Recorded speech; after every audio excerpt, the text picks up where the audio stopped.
उधर पीजीआई रोहतक के doctor S K. Dattarwal का कहना है कि दरिंदगी के मामले में इस केस के आरोपियों ने निर्भया कांड को भी पीछे छोड़ दिया है।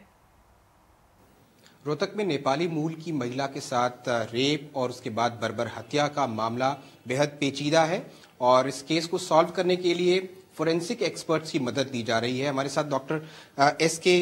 दत्तरवाल साहब हैं जो मेडिको लीगल एक्सपर्ट हैं, एडवाइजर हैं हरियाणा सरकार के और यहाँ पीजीआई में एचओडी हैं जिन्होंने ये पूरा बोर्ड हेड किया जिसने पोस्टमार्टम किया। डॉक्टर साहब आपसे सबसे पहली बात तो ये जानना चाहूँगा कि क्या अहम चीज़ें निकलकर सामने आई हैं इस पूरे केस में जो आपको चौंकाती हैं, क्योंकि ये बहुत रेयर केस है जैसा कि आप कह रहे थे। इसके अंदर जो हैं यूनिक हैं वो ये जिस ढंग से इसके बॉडी के अंदर नुकीले पत्थर डाला गया है और जिस ढंग की इसको इंजरीज की गई हैं वो इस केस को निर्भया वाले से भी विभत्स लगता है हमें। ये मैंने अपने 29 साल के कैरियर में ऐसा केस कभी नहीं देखा।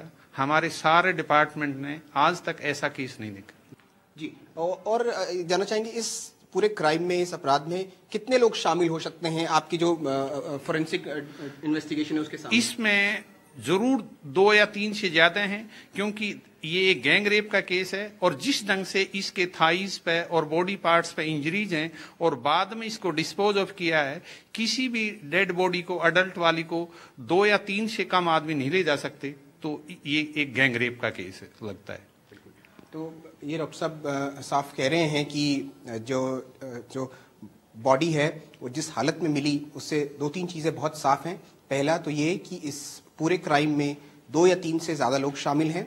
ये पुलिस को मदद कर रहा है कि इस क्राइम में जिस तरह से लोग शामिल हैं। दूसरी चीज़ ये कि जिस तरीके से महिला को टॉर्चर किया गया है वो बिल्कुल साफ हो गया है। और तीसरी चीज़ ये कि जो महिला को जिस स्पॉट पे बॉडी मिली है वहां पर ला करके उसके साथ टॉर्चर किया गया। इसका मतलब ये कि बॉडी को कहीं से ला करके वहां डंप नहीं किया गया है। ये भी एक अहम क्लू हो सकता है इस केस को सॉल्व करने में। कैमरा पर्सन अर्पित जायसवाल के साथ रोहतक से आनंद पटेल, एनडीटीवी इंडिया।